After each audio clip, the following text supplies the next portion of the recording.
बस भाई शोर नहीं।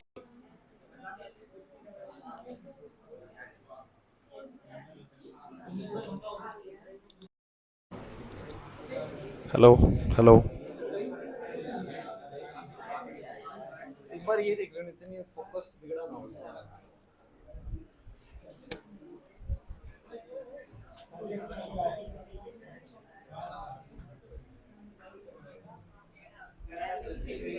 नीचे लाइट बंद कर सकते हो पीछे वाली, पता है। चलिए क्लास। हाँ भाई,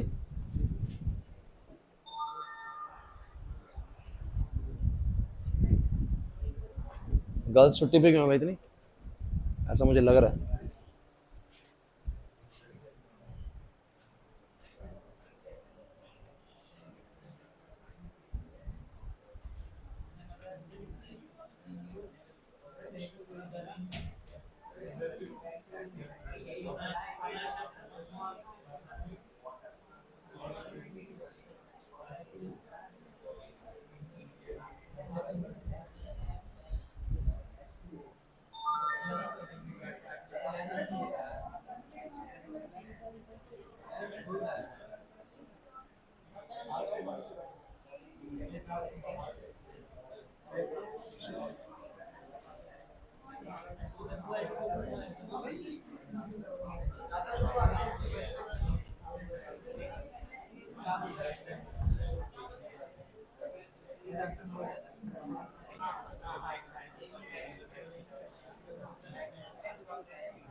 मेरे पास थी नहीं। बच्चों बस भाई चुप रहना बिल्कुल और ध्यान सुनना। देखिए लास्ट क्लास ना एक नया चैप्टर हमने स्टार्ट करा, और अगर आप सब लास्ट क्लास थे तो आपको पता होगा। थोड़ा सा ना हल्का सा पीछे हो जाओ, ये बच्चों को बहुत ज्यादा दिक्कत आएगी देखने में। अभी जगह आया तो क्लास के अंदर हो जाओ, पीछे पीछे हो जाओ गर्ल्स, हो जाओ वंशिका हल्का सा, आप लोग भी हो जाओ, हो जाओ आराम से आप।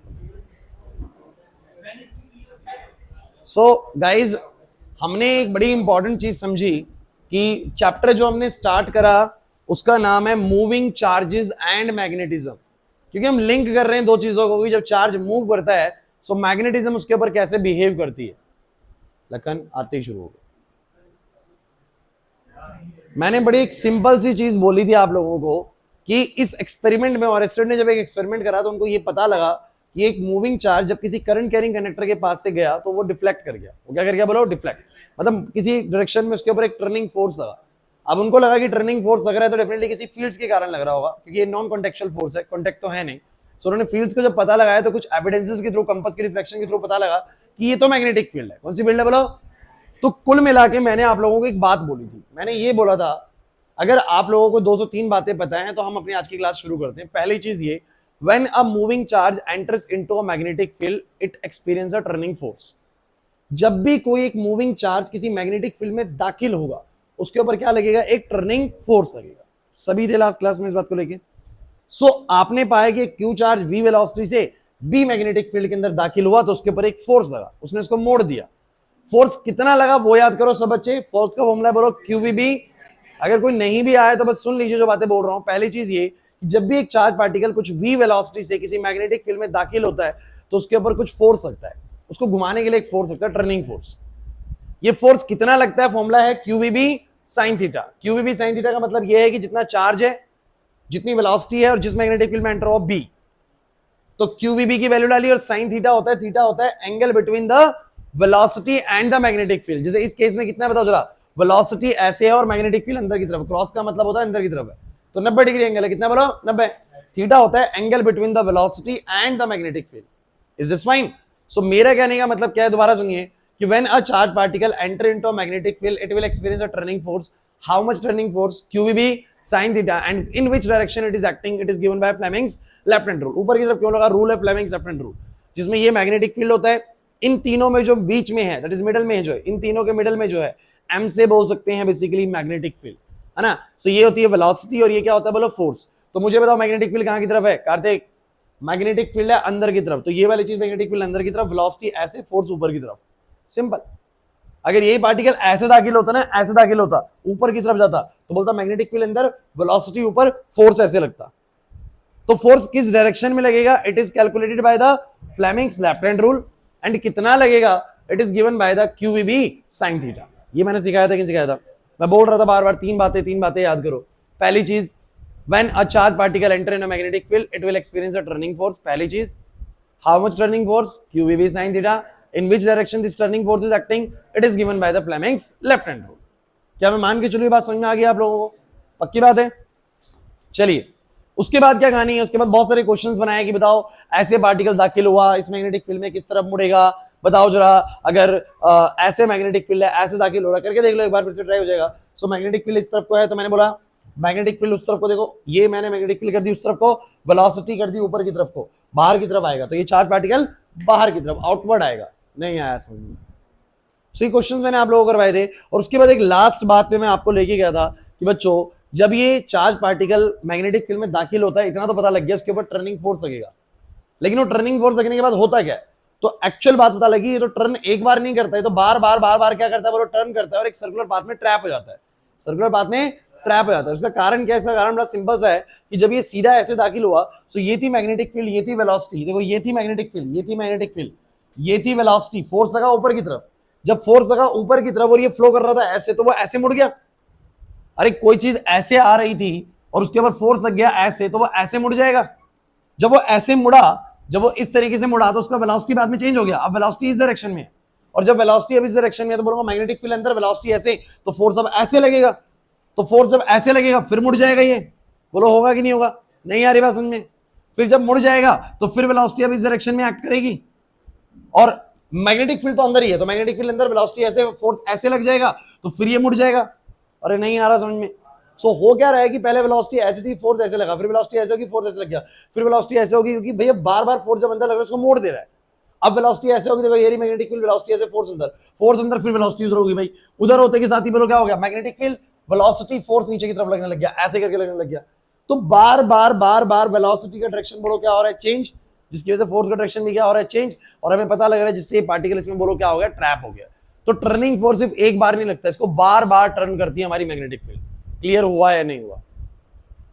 और मजे की बात यह है कि जिस डायरेक्शन में वेलोसिटी होती है ना, उसके बिल्कुल परपेंडिकुलर टर्न करती है। अगर वेलोसिटी ऐसे है तो फोर्स ऐसे लग रहा है, वेलोसिटी ऐसे तो फोर्स ऐसे लग रहा है, वेलोसिटी ऐसे तो फोर्स ऐसे लग रहा है, बिल्कुल परपेंडिकुलर, इसीलिए वो घूमे जा रहा है, सर्कुलर पाथ में ट्रैप हो गया। तो यहां पर लिखा हुआ है when a moving charge particle enter in a magnetic field perpendicularly, enter in a magnetic field perpendicularly, it will start moving in a circular path। ये किसमें मूव होना शुरू करेगा, बोलो सर्कुलर पाथ में, and trap inside the magnetic field, और बोलो क्या हो जाएगा, मैग्नेटिक फील्ड में ट्रैप हो जाएगा।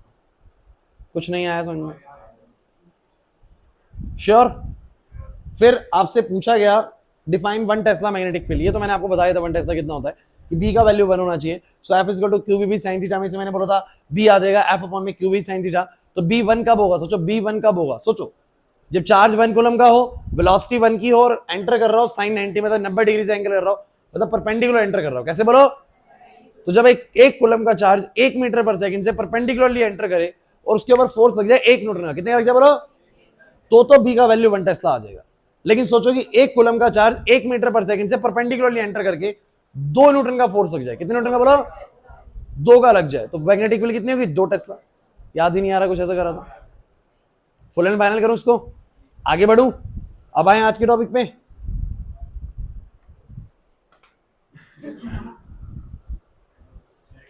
सो गाइज, कितनी बातें आप लोगों को अच्छे से समझ लेनी है। अब आज की क्लास शुरू करने से पहले मैं फाइनल टाइम बोल रहा हूं। पहली चीज, when a moving charge particle enter in a magnetic field it will experience a turning force. How much turning force? QEB sin theta। in which direction this turning force is acting, it is given by Fleming's left hand rule। Fourth important thing is कि अगर उसका पूरा path trace किया जाए magnetic field में, तो पता लगेगा वो सर्कुलर पाथ में क्या हो गया, ट्रैप हो गया। लेकिन क्या तुम्हें पता है कि ऐसा क्यों हुआ है, सर्कुलर पाथ में ट्रैप क्यों हुआ है? क्योंकि हर वक्त सेंटर से एक फोर्स एक्ट कर रहा है, और इस दुनिया में किसी भी चीज को अगर गोल घुमाना है तो सेंटर से कंटिन्यूअसली एक फोर्स एक्ट करना चाहिए, जिसको तुम क्या बुलाते हो, सेंट्रीपिटल फोर्स। तो अब मैं तुम लोगों को बड़ी इंपॉर्टेंट चीज सिखाने वाला हूं, ये सब समझ में आ जाता है। अब उसके बाद हम क्या सीखेंगे वो देखना जरा बच्चों।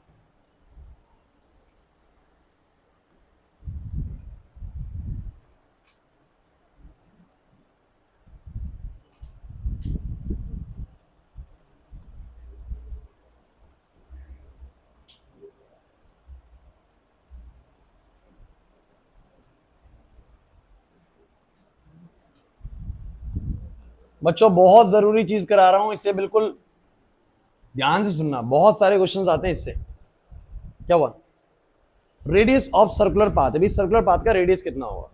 यार एक बात बताओ, ये रही मैग्नेटिक फील्ड, थोड़ा सा गेट हल्का सा खोल लो, नहीं तो सफोकेशन हो जाएगी। और खोल लो थोड़ा सा, और खोल, बस ठीक है।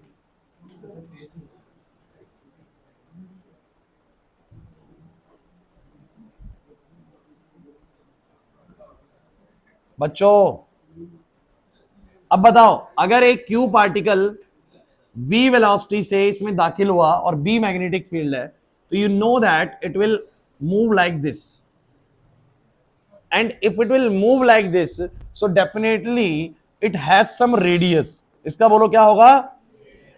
कुछ ना कुछ रेडियस होगा भाई, क्लियर है कि नहीं? अब वो रेडियस किन किन बातों पे डिपेंड करेगा? मैग्नेटिक फील्ड स्ट्रांग होगी तब छोटा रेडियस बनेगा या बड़ा रेडियस बनेगा, इस चार्ज पार्टिकल का चार्ज ज्यादा होगा तब बड़ा रेडियस बनेगा, छोटा रेडियस बनेगा, मतलब किन किन बातों पे रेडियस डिपेंड करता है वो हम सीखने जा रहे हैं। कि ट्रैप तो हुआ, लेकिन जो ट्रैप होगी सर्कुलर पाथ बना, उस सर्कुलर पाथ का रेडियस कितना बनता है, वो किन किन पैरामीटर्स पे डिपेंडेंसी दिखाएगा। समझे क्वेश्चन को मैंने क्या बोला? अब बस लेकिन पहली बड़ी इंपॉर्टेंट चीज है कि सर्कुलर पाथ में ट्रैप क्यों होता है, ये तुम्हें पता है कि नहीं पता? ट्रैप इसलिए होता है कि जब ये सीधा जा रहा होता है तब सेंट्रीपिटल फोर्स ऐसे लग रहा होता है, फिर जब ये घूम जाता है तो सेंट्रीपिटल फोर्स ऐसे लगना शुरू हो जाता है, थोड़ी देर बाद, समझो ना मेरी बात को, थोड़ी देर बाद यहां पहुंचेगा सेंट्रीपिटल फोर्स ऐसे लगना शुरू हो जाएगा, बोलो है कि नहीं? फिर थोड़ी देर बाद ऐसे लगना शुरू हो जाएगा। So we can say that कि कंटिन्यूअसली सर सेंटर से एक फोर्स एक्ट कर रहा है, जिसको मैं क्या बुला सकता हूं, बोलो सेंट्रीपिटल फोर्स। और ये सेंट्रीपिटल फोर्स क्या होता है वो समझ लीजिए।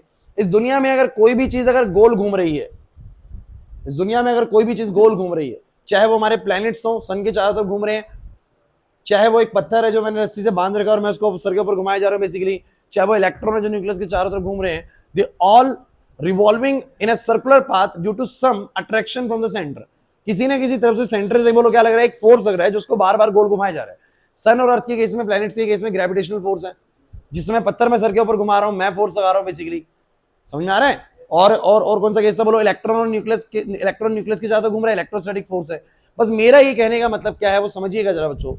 इस दुनिया में किसी भी चीज को अगर गोल घुमाना है तो सेंटर से एक फोर्स की जरूरत है, सेंटर से एक, उस फोर्स को मैं बुलाता हूं सेंट्रीपिटल फोर्स। क्या बुलाता हूं, बोलो सेंट्रीपिटल फोर्स। अब ये जो सेंट्रीपिटल फोर्स है, फोकस करना, मैं क्या बोलना चाह रहा हूं, ये बहुत जरूरी चीजें डिस्कस कर रहा हूं, और ये वो वाली डिस्कस कर रहा हूं जो 11th क्लास की चीज है। मैं आपसे बात ये कर रहा हूं कि किसी भी चीज को अगर इस दुनिया में गोल घुमाना है तो आपको सेंटर से एक फोर्स चाहिए, तभी तो वो गोल घूमेगा। अगर सेंटर से जैसी फोर्स लगाना छोड़ोगे बाहर निकल जाएगा। मैंने एक पत्थर को ऐसे घुमाया रस्सी से बांध के, जहां मैंने फोर्स लगाना छोड़ा सेंटर से, पत्थर कैसे निकल जाएगा सीधा। तो कोई भी चीज गोल तब तक घूमेगी जब तक सेंटर से बोलो क्या लग रहा है, फोर्स। और इस फोर्स को बोलो क्या बोलता हूं, सेंट्रीपिटल फोर्स। कौन बोलता हूं इसको? अब ये सेंट्रीपिटल फोर्स कितना चाहिए समझने की कोशिश करना भाई। क्लास, अगर इस ऑब्जेक्ट का मास m है और मैं इसको r रेडियस में घुमा रहा हूं v वेलोसिटी से, तो जो फोर्स सेंटर से रिक्वायर्ड है वो चाहिए हमें mv स्क्वायर बाय में क्या, r। इतना चाहिए, मतलब अगर मास ज्यादा है तो फोर्स ज्यादा चाहिए। अब सोचिए ना, एक छोटे से पत्थर को घुमा रहा हूं तब फोर्स ज्यादा चाहिए, एक ईंट को घुमा रहा हूं सर्कुलर में तब ज्यादा फोर्स चाहिए। ईंट को, अगर ईंट को बांध के घुमा रहा हूं तो फोर्स ज्यादा लगाना पड़ेगा, उससे बड़ा पत्थर ले लूंगा तो फोर्स और ज्यादा लगाना पड़ेगा। मींस ज्यादा मास वाला पार्टिकल है तो फोर्स भी कैसा चाहिए, बोलो ज्यादा चाहिए। और ज्यादा तेज वेलोसिटी से घुमाना है तो बेसिकली फोर्स भी क्या चाहिए, बोलो ज्यादा चाहिए। अगर कम फोर्स लगा रहा हो तो कम वेलोसिटी से घूमेगा, और ज्यादा फोर्स लगा रहा हो तो ज्यादा वेलोसिटी से घूमेगा। नहीं आ रही बात समझ में? लेकिन मेरा एक बड़ा इंपॉर्टेंट पॉइंट है जो मैं आपसे बार बार कह रहा हूं, इस दुनिया में किसी भी चीज को अगर गोल घुमाना है तो सेंटर से एक फोर्स चाहिए, जिस फोर्स को बोलो मैं क्या बोल रहा हूं, सेंट्रीपिटल फोर्स। और वो कितना चाहिए, कितना चाहिए बोलो? अगर उस ऑब्जेक्ट का मास m है और उसकी वेलोसिटी बोलो कितनी है, v है, और बोलो रेडियस कितना, बोलो r, तो कितना चाहिए, बोलो mv स्क्वायर बाय r। अगर m मास की चीज को तुम v वेलोसिटी से r रेडियस में घुमाना चाह रहे हो तो सेंटर से कितना फोर्स चाहिए, mv स्क्वायर बाय में क्या, r, इतना चाहिए। अभी जो सेंट्रीपिटल फोर्स है ना बच्चों, मैं आपको क्लियर कर देता हूं, ये कोई अलग से फोर्स नहीं है, ये एक तरीके से आप इसको, मैंने 11th क्लास में बोला था, एक तरीके से ड्यूटी है। ड्यूटी कहने का मतलब क्या, सेंट्रीपिटल फोर्स कोई भी फोर्स सेंट्रीपिटल फोर्स हो सकता है। जैसे कि प्लैनेट सन के चारों तरफ चक्कर लगाते हैं, उस समय सेंट्रीपिटल फोर्स यानी इस mv स्क्वायर बाय r का काम कौन करता है, ग्रेविटेशनल फोर्स। कौन करता है बोलो? Means in the solar system where planets are revolving around the sun, actually gravitational force is acting as a centripetal force. Actually gravitational force is providing this mv square by r। इस mv square by r को provide करने का काम कौन करता है बोलो? Gravitational force, जो कि फॉर्मूला होता है g m1 m2 bye r square, वही इसको प्रोवाइड करता है। दूसरी बात, जिस समय मैं पत्थर को सर पे ऐसे घुमा रहा हूं, इस समय सेंट्रीपिटल फोर्स यानी mv स्क्वायर बाय आर को कौन प्रोवाइड कर रहा है? मैं कर रहा हूं। तो I am acting as a centripetal force. नहीं आ रही बात समझ में? और इलेक्ट्रॉन के केस में बताना जरा कौन रहेगा? बोलो बोलो।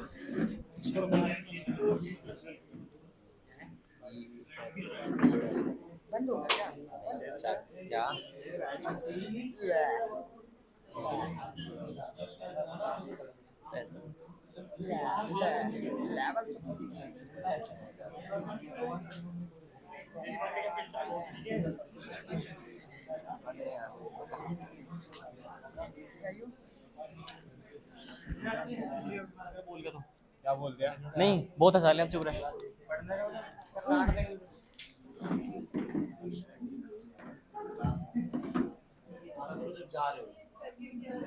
सर हैं?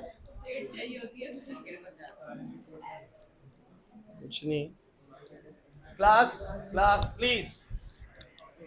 सो मैंने ये बोला कि सेंट्रीपिटल फोर्स तो भैया वो फोर्स है जो सेंटर से चाहिए। अब इसको कोई भी दे सकता है, जैसे ग्रेविटेशनल फोर्स ने प्रोवाइड करा सेंट्रीपिटल फोर्स प्लैनेट्स को घुमाने के लिए, पत्थर को घुमाने के लिए सेंट्रीपिटल फोर्स की ड्यूटी किसने पूरी करी? मैंने। mv स्क्वायर बाय आर का रोल किसने पूरा किया? मैंने। जब इलेक्ट्रॉन न्यूक्लियस के चारों तरफ घूम रहे थे तो इलेक्ट्रोस्टैटिक फोर्स ने किसकी ड्यूटी पूरी करी? बोलो, सेंट्रीपिटल फोर्स की। अब आप मुझे बताइए, जब ये चार्ज घूम रहा है तो यहां पर सेंट्रीपिटल फोर्स की ड्यूटी कौन पूरी कर रहा है? Magnetic force, that is QVB sine theta. अरे कितना फोर्स सकता है अंदर से? क्यूवीबी। तो वही तो क्यूवीबी साइन थीटा ही तो एक्ट कर रहा है, बोलो किसकी तरह? सेंट्रीपिटल। अरे ये समझाना चाह रहा हूं मैं इतनी देर से, समझ में आया? सो मैं यहां पर क्या बोलूंगा? ए class please, hair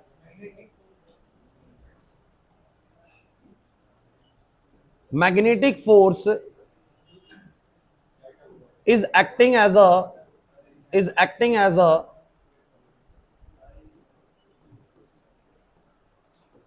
centripetal force। बच्चों मैंने क्या बोला? Here magnetic force is acting as a centripetal force। जो मैग्नेटिक फोर्स है वही एक्ट कर रहा है, बोलो किसकी तरह बच्चों? सेंट्रीपिटल फोर्स की तरह। कौन एक्ट? फिर वही यार, तुम लोगों को समझ नहीं आ रहा है, पता नहीं मेरे को क्या चाह रहे हो आप लोग। ये चीजें आप लोगों को बहुत प्रॉब्लम करेंगी लेटर ऑन, बता रहा हूं मैं आप लोगों को। करियर बनाना है ना तो सीरियसनेस 25 साल की उम्र में लाने की जरूरत नहीं है, सीरियसनेस इसी उम्र से लानी पड़ती है। 25 साल की उम्र में सीरियसनेस लाके करियर किसी का भी नहीं बना है। ये तो मैम में हो, जो सीरियस थे 15 साल की उम्र से ना, उनका करियर बना है 25 साल की उम्र में जाके। 25 में जाके सीरियस होने की सोचोगे ना, सोच लेना कुछ नहीं होने वाला, कंडीशन सीरियस हो जाएगी बस, और कुछ नहीं होगा। यहां पर सुनो, here magnetic force is acting as a centripetal force। Magnetic force यहां पर सेंट्रीपिटल फोर्स की ड्यूटी पूरी कर रहा है। So we can say that कि जो मेरा force due to magnetic field है is acting as a force due to centripetal force. मतलब सेंट्रीपिटल फोर्स का रोल कौन पूरा करेगा? यही। या मैं क्या कहूंगा, पूरी बात सुनो, इसको समझने के लिए मैं बहुत सिंपल तरीका आपके लिए आजमाता हूं भी, कि मुझे पता है मेरा जो mv स्क्वायर बाय आर है, इसको किसने प्रोवाइड करा? This mv square by R is provided by the QVB sin theta. अरे यार नहीं आया समझ में? This QVB sin theta is actually the mv square by R here. बोलो क्लियर है कि नहीं? क्योंकि मैं आपको बार बार एक बात बोल रहा हूं, किसी m मास की चीज को v वेलोसिटी से r रेडियस में घुमाना है तो सेंटर से कितना फोर्स चाहिए? mv square by R. और वो mv स्क्वायर बाय आर यहां पर किसने दिया होगा? मैग्नेटिक फोर्स यानी QVB sin थीटा ने। So this QVB sin theta is actually equal to mv square by R. नहीं आया समझ में? अब आप मुझे एक बात बताओ, मैं जो ये केस डिस्कस करता हूं आपके साथ, ये कौन सा केस डिस्कस करता हूं? When the charge particle enters perpendicularly, when the charge particle enters। तो ये बात मैं लिख नहीं रहा हूं भले कहीं, लेकिन ये बड़ी जरूरी है, ये बहुत जरूरी है लिखना कि that when a, बच्चों, when a charge particle enters perpendicularly in a magnetic field, it will start rotating in a circular path। Clear हुआ? नहीं हुआ? अब वो जो सर्कुलर पाथ में ट्रैप हुआ, मैं कुछ चीजें उसकी निकालना चाह रहा हूं, जिसमें से मैंने पहली चीज बोली, मैं रेडियस निकालना चाह रहा हूं। और सुनते चलिएगा, ये बहुत आसान टॉपिक है यार। कुल मिला के बस मैं आपको एक बात बोल दूं, जो मैंने अभी तक तुम्हें इतनी देर से बता रहा हूं ना, बस तुम्हें एक बात समझनी थी, इस चीज को गोल घुमाने के पीछे कौन सा फोर्स रिस्पॉन्सिबल है, बस मुझे बताओ। वो तो है सेंट्रीपिटल फोर्स, लेकिन उस सेंट्रीपिटल फोर्स कौन दे रहा है? मतलब किसी भी चीज को गोल घुमाने के लिए सेंटर से mv स्क्वायर बाय आर तो चाहिए। अगर इस पार्टिकल का मास m है और v वेलोसिटी से अंदर घूम रहा है और r रेडियस में घूम रहा है, तो सेंटर से फोर्स तो mv स्क्वायर बाय आर चाहिए। लेकिन उस mv स्क्वायर बाय आर को यहां पर प्रोवाइड कौन कर रहा है? Magnetic force. That is qvb sin theta is actually acting as a centripetal force. Is this clear? नहीं आया? अब परपेंडिकुलरली एंटर कर रहा है तो बोलो थीटा कितना हो जाएगा? 90 साइन 90 1 हो जाएगा। क्या तुम्हें निकालना है जरा बताओ बच्चों, बोलो। v से v कैंसिल, बोलो r कितना आ गया? ये बन गया फॉर्मूला पहला। सुन लो इस फॉर्मूले का मतलब समझ लो। ये कह रहा है कि तब रेडियस ज्यादा बनेगा, फोकस करना बड़ी जरूरी चीज बोलने वाला हूं, तब हमारे इस पार्टिकल का रेडियस ज्यादा बनेगा जब पार्टिकल का मास ज्यादा होगा। कौन बता सकता है ऐसा क्यों हो रहा है? कौन बता सकता है कि ऐसा क्यों हो रहा है कि मास ज्यादा होने पर? अगर पार्टिकल का चार्ज क्यों है तो मास भी तो कुछ ना कुछ होगा ना। अरे मास भी तो होगा, मासलेस पार्टिकल थोड़ा ना हो सकता है, ठीक है। सो अगर मास उसका ज्यादा होगा तो कह रहा है उसका रेडियस भी ज्यादा बड़ा बनेगा। ऐसा क्यों?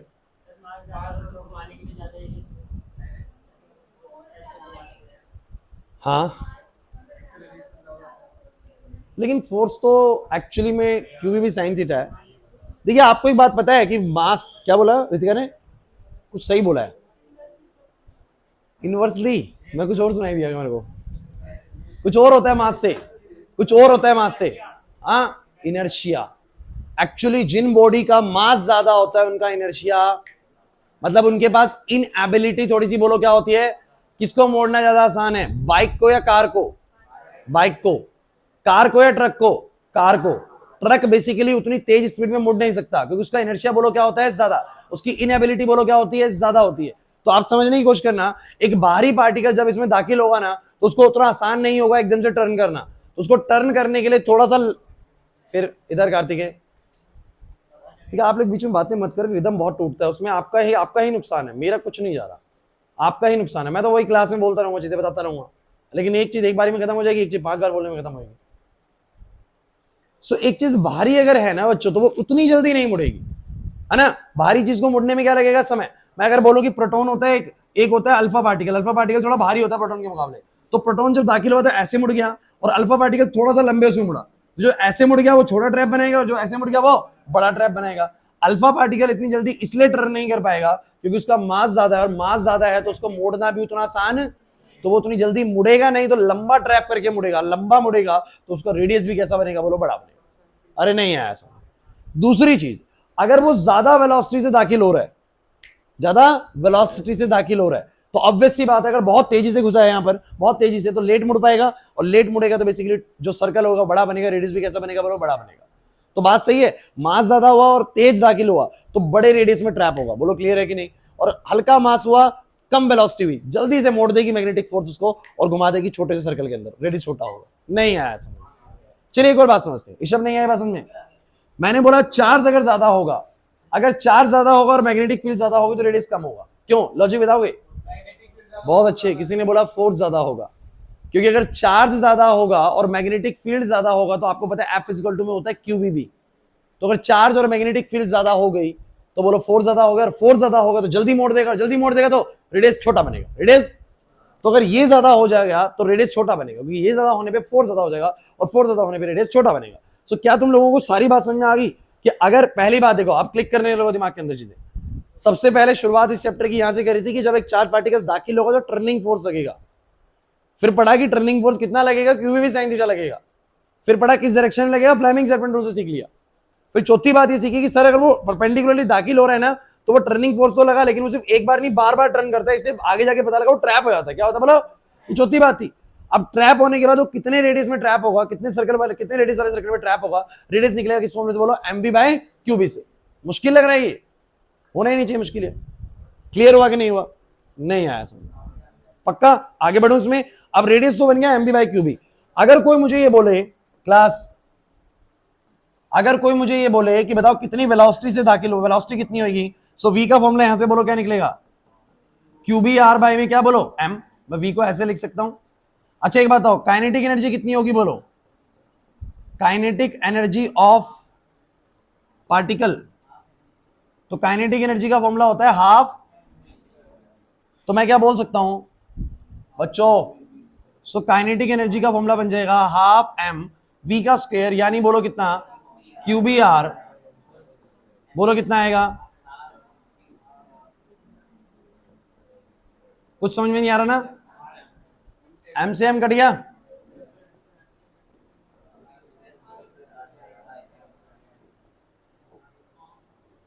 पूछ लेता है कभी कभी, बता देंगे इतना होगा, नहीं आया ना, पक्का, श्योर है, सॉरीश क्लियर है, ओके।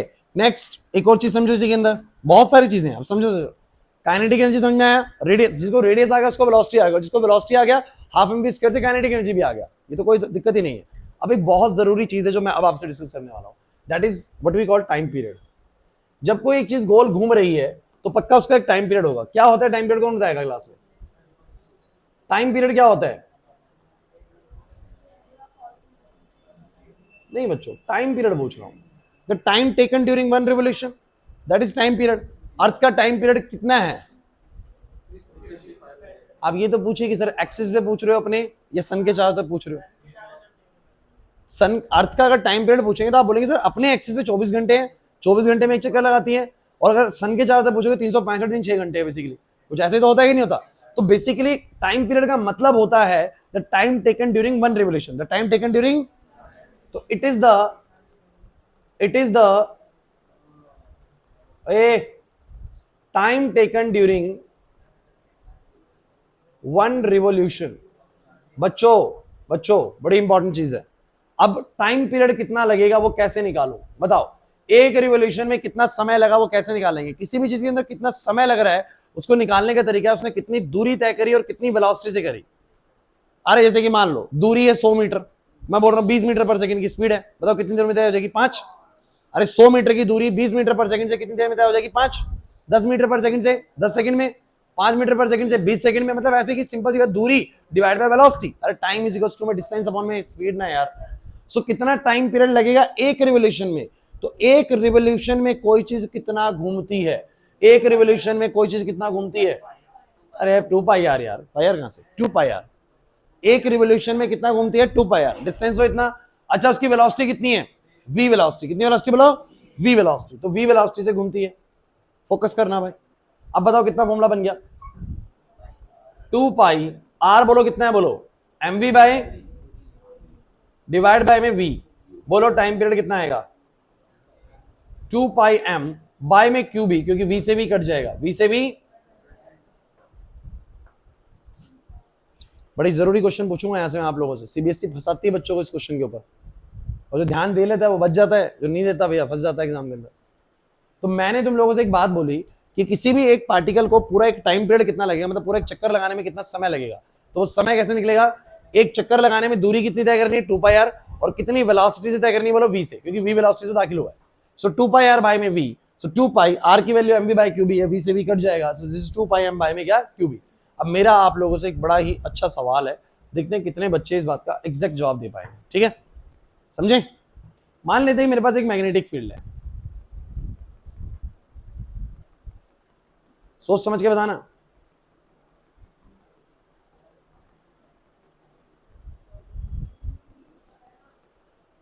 एक पार्टिकल है m मास का, 5 मीटर पर सेकंड से दाखिल हुआ, दूसरा पार्टिकल भी सेम मास का है, सेम पार्टिकल है, मैं कह सकता हूं सेम पार्टिकल है, सेम पार्टिकल है, सेम पार्टिकल, दोनों केसेस में सेम पार्टिकल है, लेकिन ये दाखिल हो रहा है बच्चों कितने से, 10 मीटर पर सेकंड से। क्वेश्चन सुन लीजिए, अगले पेज पे ले जाऊं उसको, कह रहे अगले पे ले जाओगे तो सर, अगले पे ले जाओगे तो हम देख नहीं पाएंगे विषय क्या था। अब क्वेश्चन ये है, पहला जो क्वेश्चन आपके लिए है, इन विच केस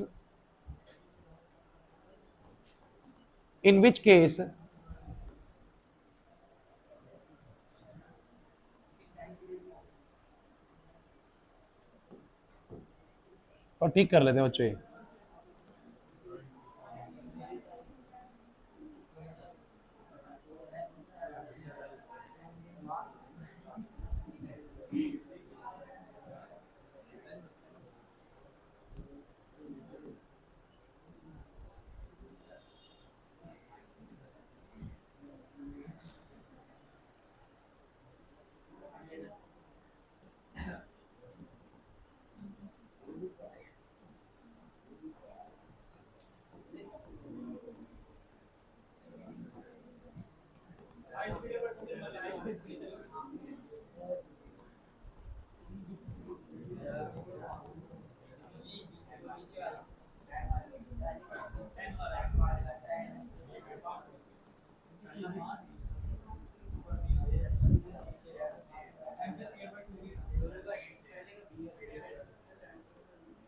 क्वेश्चन ये है कि अगर दो पार्टिकल हैं, मतलब दोनों का पार्टिकल सेम पार्टिकल की बात कर रहे हैं, वो प्रोटॉन है तो ये भी प्रोटॉन ही है। फिर बोला गया एक दाखिल हुआ 5 की स्पीड से, एक दाखिल हुआ 10 की स्पीड से। क्वेश्चन ये पूछा जा रहा है, आंसर क्या, यहां पर देखो, क्वेश्चन ये पूछा जा रहा है कि कौन सा वाला ज्यादा बड़े रेडियस में घूमेगा, 10 वाला, क्योंकि आप लोगों ने फॉर्मूला पढ़ा रेडियस बराबर में कितना बोलो, और क्योंकि बच्चों सेम पार्टिकल तो मास सेम होगा, चार्ज भी सेम होगा और मैग्नेटिक फील्ड तो सेम है ही दोनों के लिए, है ना। सो मैं कह सकता हूं कि वेलोसिटी जिसकी ज्यादा होगी रेडियस उसका ज्यादा होगा। मतलब मैं कह सकता हूं कि जब ये घूमेंगे तो ये 5 वाला हो सकता है ऐसे करके घूमेगा और 10 वाला थोड़ा सा ऐसे बड़े वाले चक्कर में घूमेगा। क्लियर है कि नहीं? नहीं यार समझ में, क्या मैं कह सकता हूं 5 वाला छोटे रेडियस में घूमेगा और बड़े वाला 10 वाली स्पीड वाला बड़े रेडियस में घूमेगा। क्लियर है? अब आपसे पूछा जा रहा है कि किस केस में टाइम पीरियड ज्यादा लगेगा। अब तुम समझ गए हो किस केस में टाइम पीरियड जो है वो ज्यादा लगेगा। अब आप लोगों ने टाइम पीरियड का फॉर्मूला अगर देखा हो ना, तो फॉर्मूला था 2 पाई m बाय में क्यूबी। अब क्योंकि पार्टिकल सेम है तो मास भी सेम होगा, चार्ज भी सेम होगा और मैग्नेटिक फील्ड जिसमें दाखिल हो तो सेम है ही, और 2 पाई तो कांस्टेंट है, तो टाइम पीरियड तो लॉजिकली सेम आ रहा है। लेकिन क्या आप लोगों को लॉजिकली इसमें कुछ गड़बड़ नहीं लग रहा कि यार ये छोटा चक्कर लगा रहा है वो बड़ा चक्कर लगा रहा है, फिर समय सेम क्यों लग रहा है? बहुत अच्छे, बहुत अच्छे, बहुत अच्छे। अब तुम समझ रहे हो, अब तुम समझ रहे हो। एक्चुअली में दोनों में टाइम पीरियड सेम ही लगेगा, भले इसका चक्कर बड़ा है फिर भी टाइम पीरियड कैसा लगेगा? सेम। क्योंकि बच्चों इसकी स्पीड 5 और इसकी स्पीड बोलो कितनी? 10। यार एक सिंपल सी बात है, आपको एक तो 100 मीटर का रेडियस, 100 मीटर का ट्रैक कवर करना है 5 की स्पीड से। कितनी स्पीड से बोलो? 5 की स्पीड से। कितना समय लगाओगे? बोलो 20 सेकंड। लेकिन अगली बार आपको ट्रैक 200 मीटर का कवर करना है, लेकिन स्पीड आपकी 10 हो चुकी है। कितनी हो चुकी है? बोलो 10। तो कितना समय लगेगा? बोलो 10 सेकंड, और फिर 20 सेकंड। कितना लगेगा? बोलो। तो टाइम तो दोनों में सेम ही लग गया ना, क्योंकि जब ट्रैक बढ़ा तो वो बढ़ा ही इसलिए है क्योंकि आपकी स्पीड ज्यादा है, आपकी स्पीड ज्यादा है। तो हाइयर स्पीड है, मतलब बड़ा ट्रैक हुआ तो स्पीड भी तो ज्यादा होगी ना, तो समय कैसा लगेगा? बोलो सेम। तो टाइम पीरियड को लेकर बड़ी ध्यान से काम करना है कि टाइम पीरियड दोनों केस में क्या लगेगा? सेम। बच्चे फ्लो में गलती करते हैं, नहीं करेंगे ना इस बात में, ठीक है। सो एक बार देखिए आप लोग इस चीज को,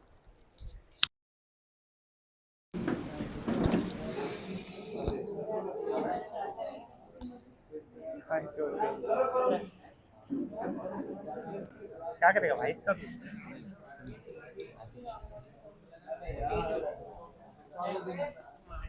डब्बा भी देना, फोन भी देना। Hello hello. अच्छा वीडियो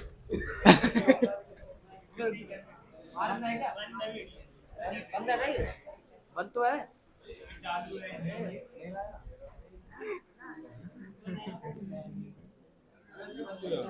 चालू सागर की बाइक है, उसका भाई भी गया था ना उसको।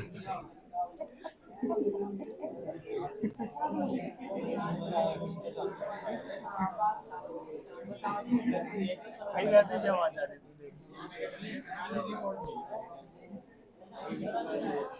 अबे छोड़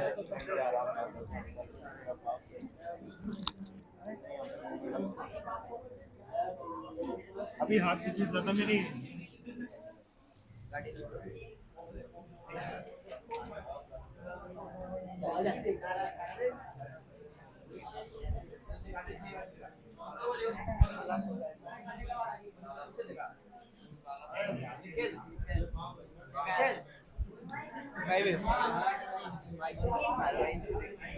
ये सब मैं हूँ।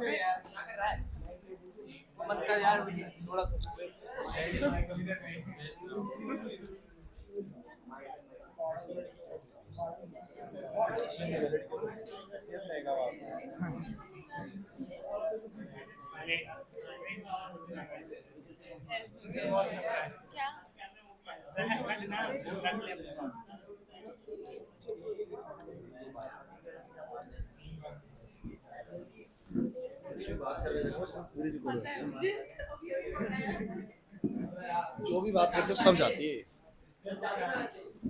हाँ जो भी तुम बात करते हो मैं चेक कर लूंगा। 30 मिनट में चल रही है, कुछ गलत मिला तो बताऊंगा तुम लोगों को मैं। ठीक है क्लास, ये ध्यान दीजिए भाई। हाँ अगर कुछ भी गलत मिला तो बताऊंगा। 30 मिनट पे है, मैं चेक कर लूंगा, इसमें सब आता है। सुनिए भाई क्लास प्लीज। सो मुझे तुम लोग एक बात बताओ फटाफट से कि क्या तुम लोगों को ये समझ में आया कि सर्कुलर पाथ में घूमेगा तो कितने रेडियस से घूमेगा? किस वेलोसिटी से घूमेगा, कितनी काइनेटिक एनर्जी से घूमेगा, किस टाइम पीरियड के साथ घूमेगा। टाइम पीरियड मतलब कितना समय वो लेगा चक्कर लगाने में। नहीं यार इतनी बात समझ में मुश्किल लग रहा है क्या? आसान है यार।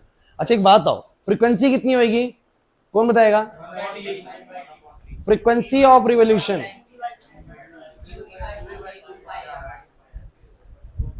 अच्छा फ्रीक्वेंसी होती है नंबर ऑफ ऑसिलेशंस पर सेकेंड, मतलब एक सेकंड में 5 चक्कर लगा रहा है या 6 चक्कर लगा रहा है, वो कैसे निकलेगा बोलो? लिख देता हूं मैं, number of oscillations, number of oscillations पर सेकेंड। तो बच्चों मुझे एक बात बताओ, क्या तुम्हें पता है कि फ्रीक्वेंसी का फॉर्मूला 1/t होता है? पता नहीं तुम्हें पता है कि नहीं पता? मतलब reciprocal of the time period ना, और रेसिप्रोकल बोलो कितना आएगा बोलो इसका? इसका मतलब फ्रीक्वेंसी भी वेलोसिटी पे डिपेंड नहीं करती। अच्छा ऐसा क्यों होता है कि रिवर्स रेसिप्रोकेट होता है इसका?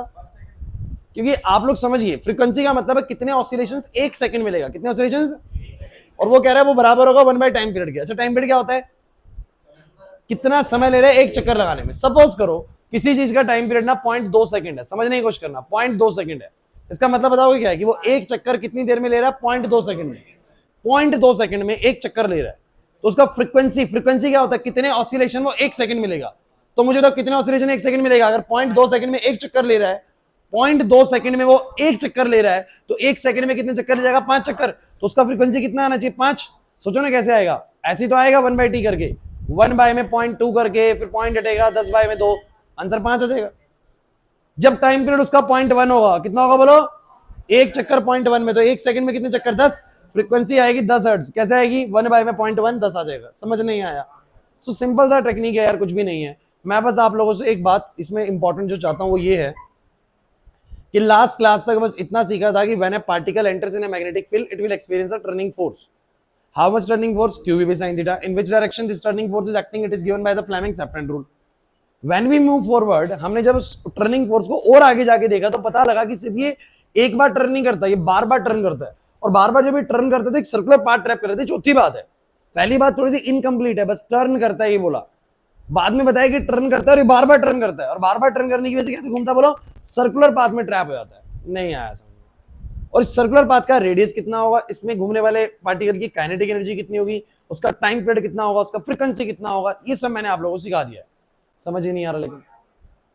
पक्का बताओ? श्योर? अच्छा अगर आपसे क्वेश्चन पूछा गया इन्होंने,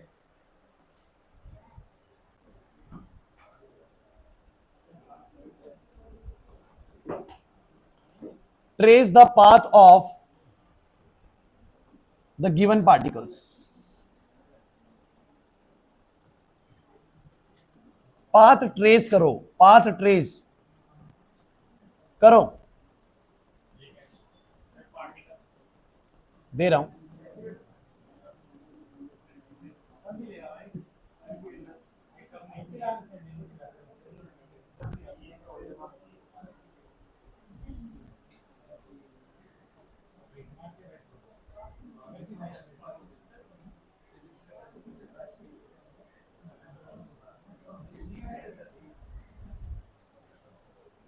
बताओ।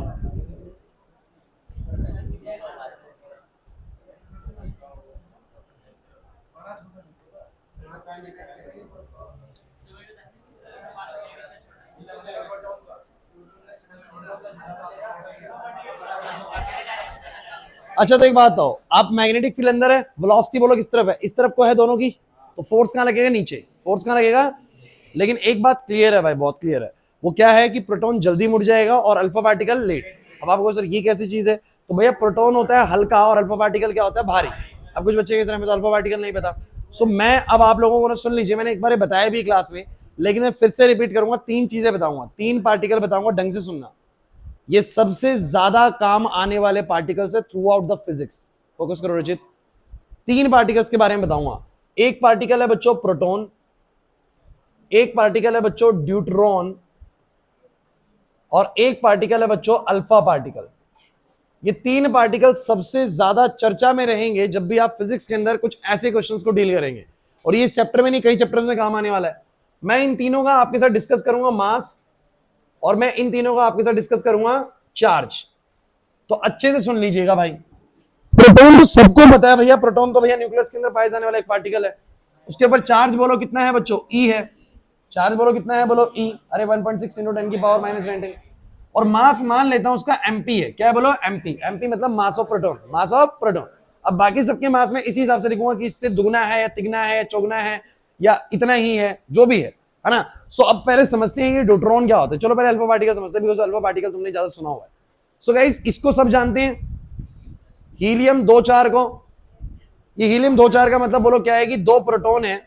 नीचे वाला नंबर बताता है कितने प्रोटॉन है, ऊपर वाला बताता है कितने प्रोटॉन जमा न्यूट्रॉन है। प्रोटॉन जमा न्यूट्रॉन, जमा न्यूट्रॉन का मतलब होता है कि दोनों को मिला के। तो बेसिकली 2 तो प्रोटॉन है और ऊपर बता रहा है 4, यानी 2 न्यूट्रॉन भी है। कुछ ऐसा ही होगा, मेरी बात सुनना। और हीलियम है तो 2 इलेक्ट्रॉन भी होंगे, 2 इलेक्ट्रॉन भी होंगे। फोकस करना यार, यार ये मत कहना कि हीलियम ही नहीं पता तुम लोगों को। हीलियम का अगर ये हिसाब किताब भी नहीं पता तो फिर तुम पता नहीं 12th क्लास में क्या कर रहे हो, कैसे पास हुए पता नहीं। हीलियम 2 4 है तो 2 प्रोटॉन होंगे और 2 बोलो क्या होंगे, न्यूट्रॉन। और जितने प्रोटॉन होते हैं उतने बोलो क्या होते हैं, इलेक्ट्रॉन। तो ओवरऑल न्यूट्रल है कि नहीं बताओ जरा। इसे नहीं कहते basically alpha particle. Alpha particle किसे कहते हैं, जब ये हीलियम ना अपने अंदर से दोनों इलेक्ट्रॉन्स को रिलीज कर दे तो इसके ऊपर +2 चार्ज आ जाएगा। कैसा जाएगा बोलो, अगर वो 2 इलेक्ट्रॉन रिलीज कर दे तो ये बनेगा 2 प्रोटॉन और 2 न्यूट्रॉन, और ये कुछ ऐसा, खाली इलेक्ट्रॉन है ही नहीं। इस तरह के पार्टिकल को, इस हीलियम +2 को बच्चों हम क्या बुलाते हैं बोलो, अल्फा पार्टिकल। क्या बुलाते हैं बोलो। अब फोकस करना, अल्फा, हाँ बोलो। वो अल्फा पार्टिकल नहीं होते हैं, उनको अल्फा पार्टिकल तो ना कहते हैं। अल्फा पार्टिकल इसे ही कहते हैं। Class class please. हीलियम के पास 2 प्रोटॉन 2 न्यूट्रॉन होते हैं और इलेक्ट्रॉन भी 2 होते हैं, लेकिन मैंने क्या बोला बच्चों, इलेक्ट्रॉन तो उसने छोड़ दिए, अब सिर्फ 2 प्रोटॉन और 2 न्यूट्रॉन है। तो मुझे सब बच्चे बताए इसके ऊपर चार्ज कितना है। माइनस कहां से आ गया, चार्ज कितना है इसके ऊपर, +2 ही। रिलेटिव नहीं, एग्जैक्ट 2 ही है यहां पर। रिलेटिव +2 होता है, एग्जैक्ट 2 ही है, ठीक है। +2 स्पेक्ट्रम बोलेंगे ना। सो गाइस प्लीज, न्यूट्रॉन के पास कोई चार्ज नहीं होता, यू नो दैट ना। प्रोटॉन पे चार्ज होता है और 2 प्रोटॉन है तो मतलब 2 प्रोटॉन का चार्ज आएगा। अगर एक प्रोटॉन पे चार्ज +E है तो 2 प्रोटॉन पे चार्ज +2E आएगा। समझ ही नहीं आ रहा सर, हमें तो नहीं आ रहा ना। बहुत बेसिक चीज डिस्कस कर रहा है यार मैं तुम लोगों से। और दूसरी चीज, एक प्रोटॉन का मास mp होता है, इसका मास कितना होगा, तो मैं तुम्हें बता दूं कि मास ऑफ प्रोटॉन और मास ऑफ न्यूट्रॉन नियरली बिल्कुल बराबर ही होती है। तो मतलब आप ये बोल सकते हो कि इसमें कितने पार्टिकल प्रोटॉन जैसे हैं, बोलो 4। कितने बोलो 4, बहुत माइन्यूट सा फर्क होता है। तो इसका मास होगा 4 times of the mass of proton. तो आपको ध्यान रखना है, अल्फा पार्टिकल का मास 4 गुना ज्यादा भारी होता है किससे, प्रोटॉन से, रचित यहां पर। और चार्ज लगभग दुगना होता है। चार्ज लगभग कितना होता है, दुगना। अब समझो न्यूट्रॉन किसे कहते हैं। तो आपको क्या याद है, बचपन में आप लोगों ने ना हाइड्रोजन के आइसोटॉप्स पढ़े थे। हाइड्रोजन का एक आइसोटॉप था H11, एक था H12, एक था H13। इसको तुम लोग प्रोटियम, ड्यूटीरियम और ट्रिटियम, नहीं आ रहा याद, प्रोटियम कुछ कह रहे हैं, पता नहीं क्या क्या पढ़ा रहे हैं सर ये तो। ट्रिटियम था ही कभी, प्रोटियम, ड्यूटीरियम, ट्रिटियम, चलो नहीं था ना, सुन लीजिए। एक हाइड्रोजन का ये वाला फॉर्म भी होता है जिसमें H11 नहीं H12 होता है। क्या होता है बोला, H। अब H12 होता है तो मुझे बताओ जरा क्या होगा। एक तो होगा प्रोटॉन और ऊपर 2 नंबर है, मतलब एक न्यूट्रॉन भी होगा। और बोलो एक क्या होगा, इलेक्ट्रॉन, क्योंकि हाइड्रोजन है तो एक प्रोटॉन एक इलेक्ट्रॉन तो होना ही है। बस ये वाला हाइड्रोजन थोड़ा स्पेशल है, इसमें एक न्यूट्रॉन भी है। ये वाले प्रोटियम जो नॉर्मल हाइड्रोजन होता है ना, उसमें सिर्फ और सिर्फ क्या होता है बोलो, एक प्रोटॉन और एक ही प्रोटॉन होता है, न्यूट्रॉन जैसा कुछ भी, और एक इलेक्ट्रॉन होता है। ये होता है सबसे ज्यादा मिलने वाला हाइड्रोजन, मतलब इसी का अबंडेंस सबसे ज्यादा है हमारे नेचर में, तो बात इसी की सबसे ज्यादा करते हैं। बट हाइड्रोजन ये वाला भी मिलता है और हाइड्रोजन ये वाला भी मिलता है। अब ये वाला हाइड्रोजन बोलो कैसा होता है, एक प्रोटॉन और 2 न्यूट्रॉन, थोड़ा भारी है, थोड़ा भारी हाइड्रोजन है ये वाला, कम मिलता है। एक प्रोटॉन 2 न्यूट्रॉन और इलेक्ट्रॉन तो एक होने ही, इलेक्ट्रॉन तो एक ही रहेगा। तो मेरी बात सुनो बच्चों, ड्यूटीरियम की बात करो, फोकस करो ड्यूटीरियम पे बस। एक प्रोटॉन, एक न्यूट्रॉन, एक इलेक्ट्रॉन। अब ये तो नहीं होता ड्यूट्रॉन, आप इसके पास से एक इलेक्ट्रॉन निकाल दो, इसके पास से एक इलेक्ट्रॉन, अगर एक इलेक्ट्रॉन निकालोगे तो बोलो क्या बनेगा, एक इलेक्ट्रॉन निकाल दो, सो ये बनेगा एक प्रोटॉन, एक न्यूट्रॉन और इलेक्ट्रॉन निकल चुका है। ये बनेगा बच्चों हाइड्रोजन 1 2 प्लस, हाइड्रोजन, क्योंकि एक इलेक्ट्रॉन निकल गया, अगर एक इलेक्ट्रॉन निकल गया है तो ये बना हाइड्रोजन 1 2 प्लस। अरे नहीं आया समझ में, इसको बुलाया गया ड्यूट्रॉन। क्या बुलाया गया बोलो, चलो चार्ज बोलो कितना, प्रोटॉन जितना ही चार्ज, मतलब कि +E। मास बोलो कितना, दुगना, क्योंकि 2 पार्टिकल है, बोलो कितना आएगा 2 mp। अब देखिए अगर तुम समझ सकते हो तो तुम ये बात याद कर लो, और तुम्हें लगता है सर मेरे को नहीं इतना टेंशन वालना, तो तुम भैया डायरेक्ट याद करो कि प्रोटॉन का एमपी तो ड्यूट्रॉन का हैवी मास जो होता है वो 2 टाइम्स होता है और अल्फा पार्टिकल 4 गुना भारी होता है प्रोटॉन से। बस इतना बताओ काम चल जाएगा। चार्ज की बात करोगे इसका ई तो इसका भी ई, इसका बोलो क्या 2e। लेकिन जिस बच्चे को पता है नहीं बने कैसे हैं वो अगर पेपर में भूल गया ना ऊपर वाली वैल्यू नीचे से बना लेगा। नहीं आया समझ में। अब मेरा आप लोगों से बड़ा एक सिंपल सवाल था गाइज, मैं ना एक काम करता हूं अल्फा पार्टिकल को ऊपर बना रहा हूं और प्रोटॉन को नीचे। सो गाइज मुझे बताइए सबसे पहले तो मैग्नेटिक फील्ड अंदर की तरफ है, वेलोसिटी ऐसे है तो फोर्स कहां लगेगा नीचे, तो नीचे ही लगना है दोनों के ऊपर। लेकिन आपको पता है प्रोटॉन हल्का होगा और प्रोटॉन का मास हल्का होगा और अल्फा पार्टिकल भारी है, 4 गुना ज्यादा भारी है। 4 गुना ज्यादा भारी है तो भैया रेडियस जो होता है फॉर्मूला होता है एमवी बाय क्या बोलो क्यूबी। वेलोसिटी दोनों की सेम है, हालांकि यहां पर चार्ज का भी रोल आ जाएगा बच्चों, चार्ज का भी रोल आ जाएगा। चलो उसी हिसाब से बनाते हैं, एक बार जरा बताइए जरा फटाफट से आप लोग सब बच्चे बताइए भाई बोर्ड पे सुनिए। रेडियस ऑफ प्रोटॉन कितना बनेगा और रेडियस ऑफ अल्फा पार्टिकल कितना बनेगा, फॉर्मूला बोलो क्या होता है। क्या चीज दोनों में सेम है, V और B, क्या चीज अलग है बोलो M और Q। अब जिसका M/Q ज्यादा होगा, फोकस करिएगा, जिसका M/Q उसका रेडियस क्या होगा ज्यादा। नहीं समझे, दोबारा सुनो फर्क मैंने क्या बोला। मैंने बोला चाहे अल्फा पार्टिकल हो चाहे प्रोटॉन हो, दोनों का वेलोसिटी बोलो क्या है सेम, दोनों जिस मैग्नेटिक फील्ड में दाखिल हो रहे हैं वो भी बोलो क्या है सेम। अरे रेडियस का फॉर्मूला M/Q भी होता है ना, V सेम है B सेम है, बस क्या चीज दोनों की अलग अलग होती है, दोनों का चार्ज अलग होता है, दोनों का मास अलग होता है। तो ये जो M/Q का रेशियो है ना, ये जिसका ज्यादा होगा ना उसी का बेसिकली रेडियस बोलो क्या बनने वाला ज्यादा। और रेडियस ज्यादा बनने का मतलब बड़ा सर्कल घूमेगा, बड़ा सर्कल घूमेगा। अरे नहीं आया समझ में। सो मुझे एक बात बताओ बच्चों, क्लास प्रोटॉन की बात करें तो ये MP है, मास है MP, और नीचे बोलो क्या है E, और ये है V बाय में क्या बोलो B। And don't be confuse, this P is in the subscript ना, उसके बिल्कुल नीचे है वो। तो ये बन रहा है mass of proton into V divide by EB। नहीं आ रही बात समझे। और ये कितना बनेगा बताओगे जरा, ये आएगा mass of alpha particle, velocity divide by बोलो क्या चार्ज ऑफ अल्फा पार्टिकल और मैग्नेटिक फील्ड। मुझे बताओ मास ऑफ अल्फा पार्टिकल कितना आएगा बोलो 4mp, 4v डिवाइड बाय में चार्ज कितना आएगा बोलो 2e, बोलो कितना आएगा बच्चों, 2 से 2 कट जाएगा, 2 से 4 कट जाएगा, 2mp v बाय में ev।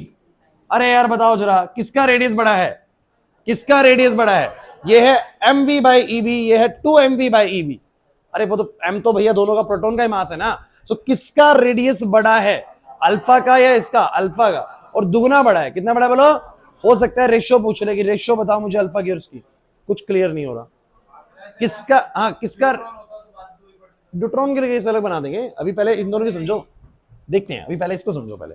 तो मुझे बस तुम ये बताओ अल्फा और प्रोटॉन के केस में रेडियस किसका बड़ा होगा, अल्फा का। कैसा पार्ट ट्रेस होगा इसका, अगर यहां पर थोड़े से घूम गया तो इसका थोड़ा सा नहीं समझ पा रहे। अगर हम पूरा बना दो तो ये कुछ ऐसे घूमेगा और ये वाला थोड़ा सा समझ नहीं आ रहा। सर रेडियस डिपेंड करता है mv बाय क्यूबी पे, किस पे बोलो mv बाय क्यूबी। इन दोनों पार्टिकल्स में m और q का ही हेरफेर है, बाकी सारी चीजें बोलो क्या है सेम है, वेलोसिटी सेम है, b सेम है। जिसका mv बाय क्यूबी ज्यादा आएगा उसका रेडियस बोलो क्या होगा, ज्यादा होगा। और रेडियस ज्यादा होने का मतलब कि बड़ा चक्कर लगाएगा। पार्ट ट्रेस करेंगे तो एक का छोटा रेडियस बना देगा और एक का बड़ा रेडियस बना दोगे। हो रहा है क्लियर है, बिल्कुल बाउंसर जा रहे हैं।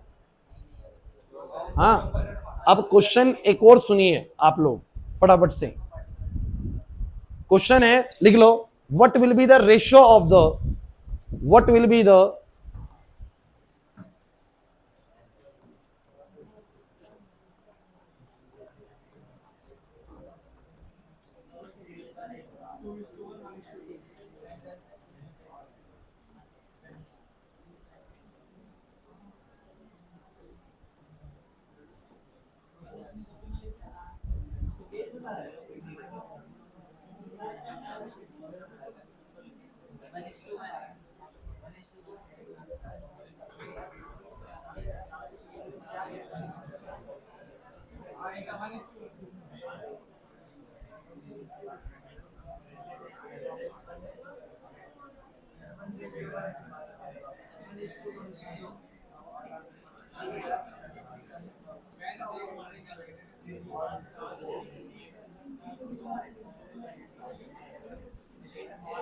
अभी 1:1 है,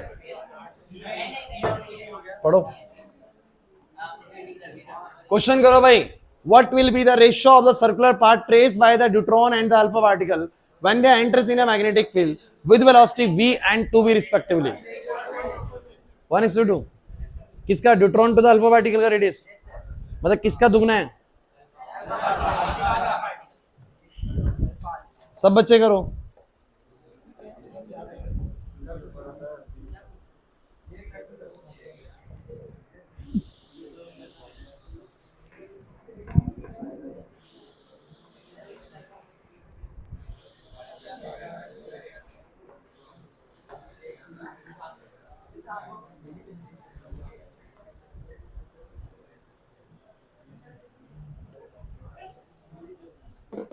अरे कुछ समझ में आ रहा है? मुश्किल लग रहा है?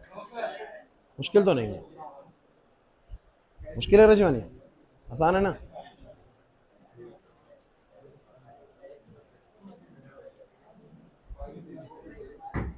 बादल बातों में लगा हुआ है.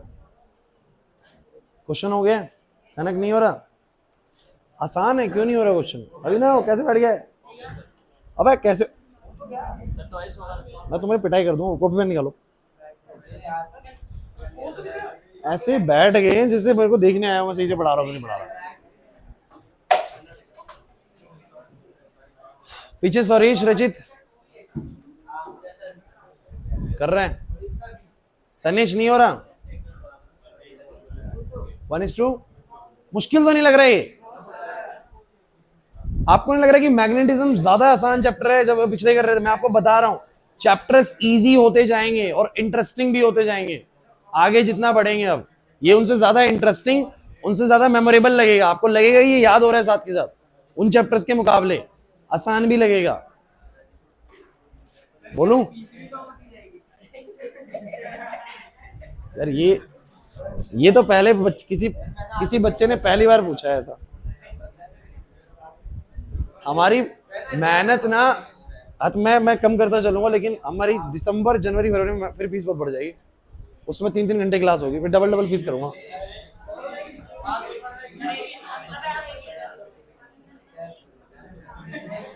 असली क्लास और टाइम उसी समय लगता है.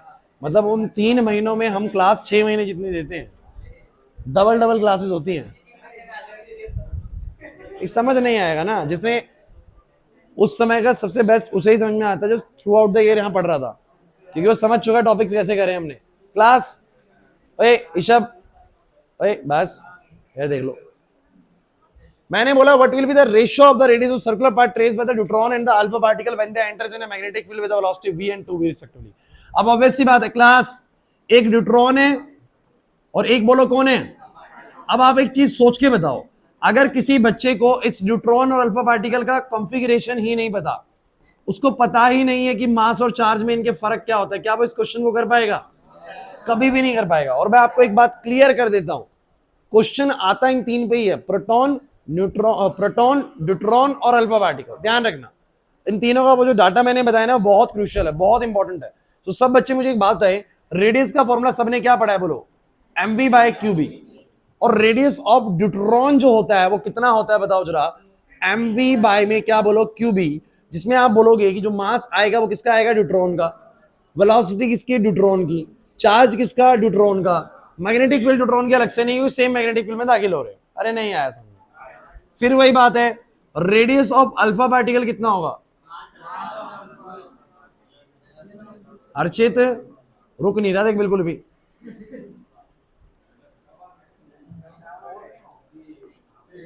क्लियर. अब मुझे बताओ जरा, मास ऑफ ड्यूट्रॉन कितना होता है? ड्यूट्रॉन का मास कितना होता है? 2 times of mass of proton. छोटा सा लिख दिया मास ऑफ प्रोटॉन. वेलोसिटी कितनी है बोलो ड्यूट्रॉन की? v. लिख दिया v. डिवाइड बाय में charge on the deuteron is e and magnetic field b. किसी को दिक्कत लगी तो बोलो भाई. अरे पीछे से उठा रहा हूं मैं ये चीज. रेडियस ऑफ अल्फा पार्टिकल, ओए बस. मास कितना बोलो? 4 mp. Velocity 2v. चार्ज बोलो, 2 से तो कट गया. 4 mpv अपॉन में eb या तो सीधा, ठीक है, आप रेशियो कर दो यार, deuteron to the alpha particle ratio. बोलो भाई, एमपी ईवी से एमपी ईवी कट जाएगा, एमपीवी से एमपीवी कट जाएगा, ईवी से ईवी कट जाएगा। या तो ये लिख दो, या तो ये लिख दो, या क्या लिख दो कि जो रेडियस ऑफ अल्फा पार्टिकल है ना, रेडियस ऑफ अल्फा पार्टिकल है वो 2 टाइम्स ऑफ रेडियस ऑफ, बोलो किसके, ड्यूट्रॉन के। जो अल्फा पार्टिकल जो रेडियस बनाएगा, अल्फा, अल्फा और डी सही से बनाना, एक जैसे लग रहे हैं ये, अल्फा और जो ड्यूट्रॉन का है वो 2 टाइम्स, मतलब अल्फा पार्टिकल का रेडियस 2 टाइम्स है, बोलो किससे, ड्यूट्रॉन के रेडियस से।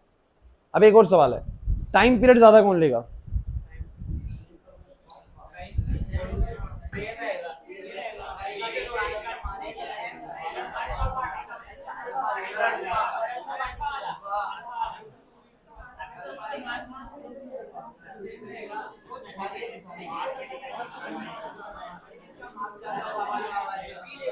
अबे जिसका m बाई क्यू ज्यादा होगा, जिसका m बाई क्यू, क्यों, 2 पाई और b दोनों में सेम है, जिसका m बाई क्यू ज्यादा उसका टाइम पीरियड भी बोलो क्या होगा, ज्यादा। नहीं है इनके पास समझ में नहीं आ रही, पक्का ना, कॉन्फिडेंस नहीं लग रहा मुझे। सो 2 पाई m बाई में क्यू भी होता है। अब आपसे मैं पूछ रहा हूं टाइम पीरियड दोनों में क्या रहेगा, सेम रहेगा, सेम आ रहा है, रेशियो कट जा रहा है। चलो ए क्लास, चलो बोलो, डायरेक्ट बोलो, time period in the case of deuteron this is 2 pi. Deuteron के केस में मास कितना होता है बोलो, ड्यूट्रॉन के केस में मास कितना होता है, 2 mp। चार्ज कितना होता है बोलो, E, बोलो कितना आ गया, 4 पाई mp बाय में EB। यार मैं बार बार एक बात बोल रहा हूं, mp में p अलग से कुछ नहीं है, वो है मास और नीचे है प्रोटॉन का मास है। कहीं सोचो p का वैल्यू ढूंढने लग जाओ पेपर में, p का वैल्यू दिया ही नहीं, p क्या था पता नहीं, भूल गया मैं तो। p माने मास ऑफ प्रोटॉन है। और टाइम पीरियड ऑफ अल्फा कितना आएगा, टाइम पीरियड ऑफ अल्फा कितना आएगा बोलो, 4 time of mp 2 time of E। बच्चों बहुत बढ़िया, 2 से 2 कट जाएगा, 4 पाई mp बाय में बोलो क्या, EB। सो बच्चों अच्छी चीज है यहां पर कि हमें पता लगता है टाइम पीरियड यहां पर दोनों का बोलो क्या आता है, सेम आता है।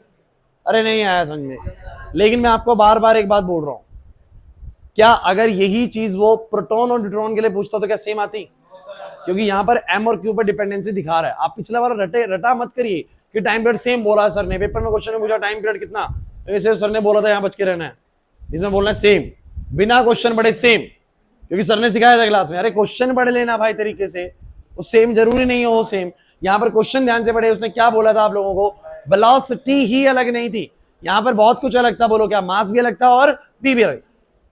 पिछला जो मैंने क्वेश्चन पूछा था, इधर सचिन, मैंने जो आपसे क्वेश्चन पूछा था ना, एक्चुअली मैंने बोला सेम पार्टिकल, क्या बोला था मैंने, सेम पार्टिकल। सेम पार्टिकल है तो एम भी सेम होगा, क्यू भी सेम होगा यार, तो टाइम पीरियड सेम ही आना है। बट एक पार्टिकल न्यूट्रॉन है, एक पार्टिकल अल्फा पार्टिकल है, फिर टाइम पीरियड अलग अलग आ सकता है, बट इस क्वेश्चन में क्या आ रहा है, सेम आ रहा है। सो गाइस मुझे अब एक बात समझ में आती है, चलो अब मैं फिनिश करूंगा, उसको आज ज्यादा नहीं कराऊंगा इसमें। आप लोगों को बस क्या पता होना चाहिए, कुल मिला के गाइस बताऊंगा कितना करा, और ये बताऊंगा कि अब नेक्स्ट क्लास में इसमें क्या बचा है लास्ट, क्योंकि बहुत बड़ा टॉपिक फिर हमारा खत्म होने वाला है।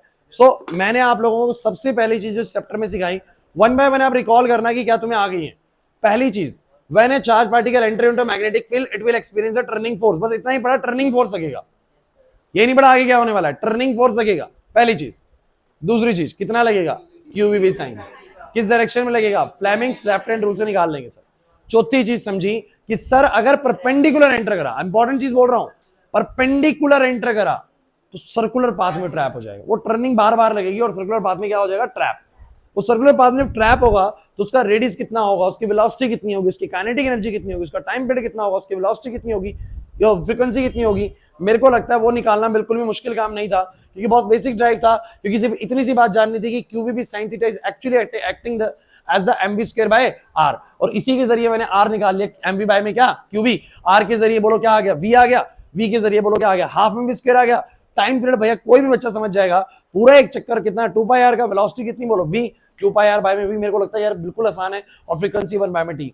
डेरिवेशन साथ के साथ याद हो रहा है कि नहीं हो रहा, नहीं यार बात सुनिए। तो जो ट्रैप हुआ है ना, उस ट्रैप का रेडियस कितना है, उसमें घूमते हुए इलेक्ट्रॉन की पार्टिकल की वेलोसिटी कितनी है, काइनेटिक एनर्जी कितनी है, टाइम पीरियड कितना है, फ्रीक्वेंसी कितनी है, ये सारी बातें समझ में आ रही कि नहीं आ रही। और उस पे बेस्ड जो क्वेश्चन मैंने तुम्हें प्रोटॉन, न्यूट्रॉन और अल्फा पार्टिकल पे कराया वो समझ में आ रहे कि नहीं आ रहे? पक्का? अच्छा, आपने एक चीज सोची कि मैंने बस अब तक ये वाली बात बोली कि पार्टिकल जब एंटर कर रहा है टर्निंग फोर्स वगैरह है, और मैंने बोला परपेंडिकुलर एंटर कर रहा है, सर्कुलर पाथ में घूम रहा है। बट बात ये ना कि परपेंडिकुलर एंटर ना करे, 60 डिग्री का एंगल बना के एंटर करे, तो क्या होगा सर? तो ये हमारा नेक्स्ट क्लास का कंसेप्ट है कि नेक्स्ट क्लास में बताऊंगा कि एक्चुअली में क्या होता है। हाँ, वो साइंस 60 हो जाएगा, लेकिन उसके बाद भी कुछ छोटी सी बातें सीखनी है उसमें, वो हमारा अगली क्लास में सब। लेकिन आज तक की क्लास में तुम्हें जो बातें बताई हैं वो समझ में आ गई कि टर्निंग फोर्स लगेगा, QVB sin थीटा लगेगा, डायरेक्शन फ्लेमिंग्स लेफ्ट रूल से पता लगेगी, और परपेंडिकुलर दाखिल होगा तो सर सर्कुलर पाथ में ट्रैप हो जाएगा। कितना रेडियस होगा वो पता है, फ्रीक्वेंसी, टाइम पीरियड, ये सब पता है, बस काम खत्म। ये 4 चीजें बताओ जी, हो जाएगा नहीं हो जाएगा? इतना अच्छे से कर लोगे आप लोग? पिछली वीडियो और ये वाली वीडियो में दोनों वीडियोस भेज दूंगा। मैं बाहर था एक्चुअली कल परसों से, मतलब कल दिन से ही, तो अभी आया हूँ। समझ में आ गया इतना? लेकिन